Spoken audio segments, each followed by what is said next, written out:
एक ऐसे योद्धा को याद करने के लिए जो सिर्फ प्रेरणा हमारे लिए इसलिए नहीं है कि वो भारत की पहली एक टीचर रही हैं, भारत की पहली महिला शिक्षिका रही हैं, वो नारी मुक्ति की सबसे बड़ी अगर इस देश में मिसाल रही है ना, तो वो माता सावित्रीबाई फुले हैं।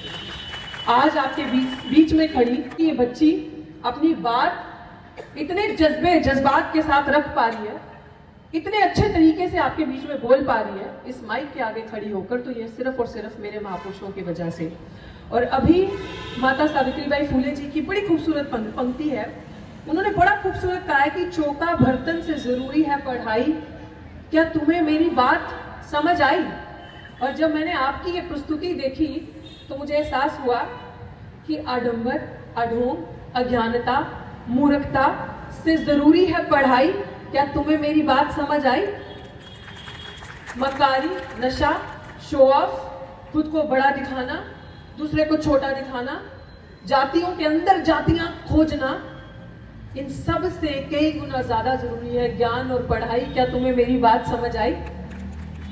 ये है हमारे योद्धा।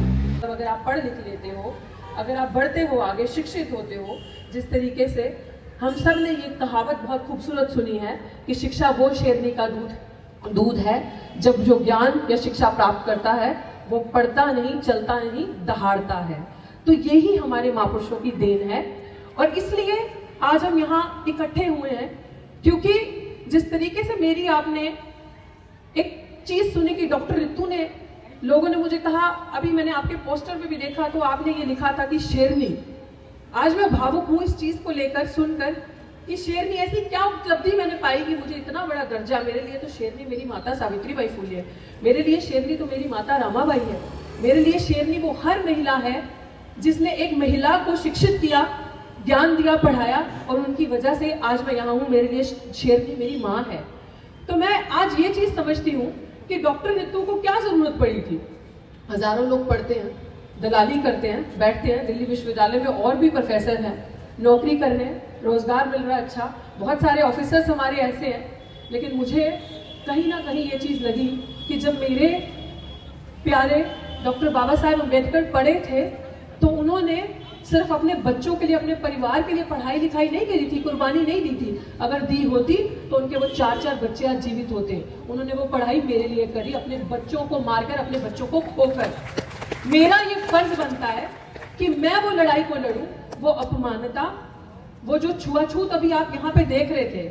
आज सच में डॉक्टर रितु आप सबके बीच में भाषण देने नहीं आई, जो आज एक प्रस्तुति आपने करी और आपके सामने एक उदाहरण पेश किया गया कि उससे पूछा कि तुम कौन हो, उस बच्ची ने अपना नाम बताया और कहा तुम शेड्यूल कास्ट हो, तुम एससी हो, अच्छा दूर बैठ जाओ, या उसकी किताब लेके साइड पे रख दी। ये डॉक्टर रितु ने एक एक चीज, एक एक पल दिल्ली विश्वविद्यालय में रहते हुए सहा है। एक एक चीज, वो दर्द अपने सीने पे, अपने अंदर वो चीजें, दर्द को समाया, सहा। लेकिन एक वक्त ऐसा आता है, कहते हैं ना, जब पानी एक पाइप में आता है तो आप प्रेशर से दबाते हैं उसको, बहुत प्रेशर से आ रहा है, आप दबा के रखते हैं, लेकिन जब आप हल्का सा छोड़ते हो ना तो वो बुछार जो होती है बहुत तेजी से बाहर आती है। तो आप समझ लीजिए कि आपके बच्चे जो वहां बैठे हैं, पढ़ रहे हैं बड़े बड़े विश्वविद्यालयों में, उनके लिए जीवन, चीजें, यूनिवर्सिटी में पढ़ना, मान सम्मान की लड़ाई इतनी आसान नहीं है। लेकिन ठान लिया तो ठान लिया।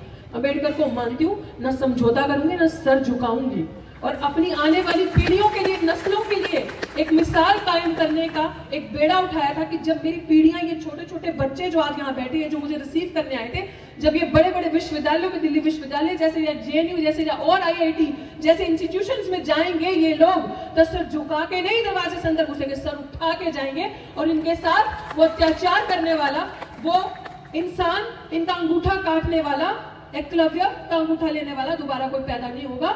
ये मिसाल मैं कायम करके वहां से जाऊंगी, और बहुत हद तक हम कामयाब हुए वो चीज करने के लिए।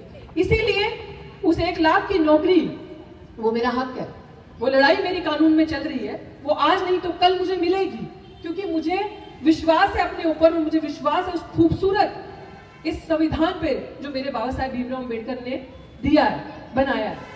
इस देश को सबसे बड़ी जो एक चीज बाबा साहेब भीमराव अम्बेडकर ने दी, मुझे विश्वास है एक न एक दिन ये आपकी बच्ची, जिसको आपने इतने मान सम्मान से यहाँ बुलाया है, उस गुनहगार को, उस अपराधी को जिसने जाति के चलते अपने आप को सर्वश्रेष्ठ समझा, और जब उनको लगा कि ये गरीब दलित बच्चे पढ़ते लिखते हैं, अच्छे कपड़े पहनते हैं, बढ़ते अच्छी अंग्रेजी बोलते हैं, हमारी बराबरी करते हैं, हमारे साथ कंधे से कंधा मिलाकर बैठते हैं, तो इन्हें हक की आवाज उठाते हैं, संविधान को बचाने की आवाज उठाते हैं, तो इन्हें किस तरीके से सिस्टम से निकाला जाए। और आज ये आपको वचन देती है यहाँ से कि आने वाले 2 से 3 महीने के अंदर आप उस घमंडी औरत को जेल की सलाखों के पीछे देखोगे। ये मैं वचन देती हूँ आप सबको, वादा करती हूँ कि मैं अपने समाज का सर और बाबा साहेब भीमराव अम्बेडकर का सब स्वाभिमान कभी समझौता नहीं होगा, ना ही कभी झुकने दिया जाएगा ये सर। और अब बात आती है मुद्दे की, क्यों जरूरी है अपने महापुरुषों को सेलिब्रेट करना। बहुत खूबसूरती से आज 1 तारीख को 1 जनवरी का दिन हम मनाते हैं। 28,000 पेशवाओं से हमारे 500 योद्धा, मैं कहूंगी, मैं उन सैनिकों को योद्धा कहूंगी, उन्होंने लोहा लिया या बदला लिया और उनको इस तरीके से रुला दिया कि एक नारा मैंने बहुत खूबसूरत दिया था, और आज सबको मेरे साथ वो नारा भी लगाना है कि हमने क्या सीखा उस लड़ाई से, भीमा कोरेगांव की लड़ाई से हमने क्या सीखा। हमने ये सीखा कि हम लड़ेंगे भीमा कोरेगांव की तरह, पढ़ेंगे भीमराव की तरह, लड़ेंगे भीमा कोरेगांव की तरह, पढ़ेंगे भीमराव की तरह। हमें समझौतेवादी कभी नहीं बनना है, हमें लड़ना है अपने हक अधिकार के लिए, और यही चीज मैंने सीखी है, लड़ने से कभी पीछे नहीं हटना। आज की वर्तमान स्थिति मैं आपको और हर बार चिल्लाती हूँ और हर बार बताती हूँ, आपने मुझे सुना होगा सोशल मीडिया पे डंके की चोट पे अपनी बात रखते, आपका कोई नहीं है। आपके 131 एमएलए एमपी जो संसद में आज बैठे हैं, आपकी टिकटों से, बाबा साहेब की दिए हुए रिजर्वेशन से जीत के सबसे बड़े कपट्टी बेईमान अगर आज कोई है जिन्होंने बाबा साहेब का उपकार लेके खाया, जिस हाथ ने उन्हें खिलाया, उन बेईमानों ने उसी हाथ को काटा। हमारा इस दुनिया में इस आज के टाइम पे कोई नहीं है, अगर हमारा कोई है तो हमारा आपसी एकता भाईचारा। हम इस देश में 92% प्लस है कि नहीं है हमारी आबादी? अगर आज सेंसस होता है, हम है कि नहीं है? आवाज दो भाई, है कि नहीं है? कम है किसी से? वो 500 ज्यादा थे 28,000 से लड़ने वाले, या हम ज्यादा हैं आज? है ना हमारी आबादी? तो किसमें बटे हम? जातियों के अंदर जातियां, मूर्खता, अंधविश्वास, जितनी ब्राह्मणवादी विचारधारा है, जितना पखंडवाद है, जितनी रूढ़िवादी विचारधारा है, जितना अभी प्रस्तुति में देखा कि जितने बाबों का धंधा चलाते हो वो आप जैसे और हम जैसे लोग चलाते हैं।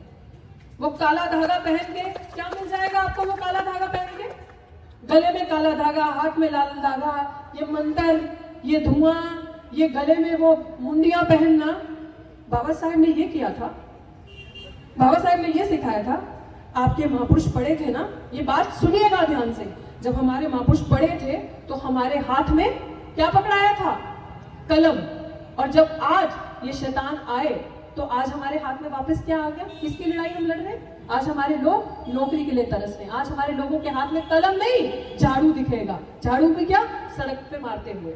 हमारे महापुरुषों ने ऐसे थोड़ी कहा था कूड़ा छोड़ो, कलम उठाओ, पाठशाला में पढ़ने जाओ। जब हमारे महापुरुष पढ़े लिखे आगे बढ़े तो उन्होंने हमें शिक्षा का रास्ता दिखाया, पाठशालाओं का रास्ता दिखाया और शिक्षा के दरवाजे खोले। और हमने क्या पखंड किया? बाबाओं के पास जाके।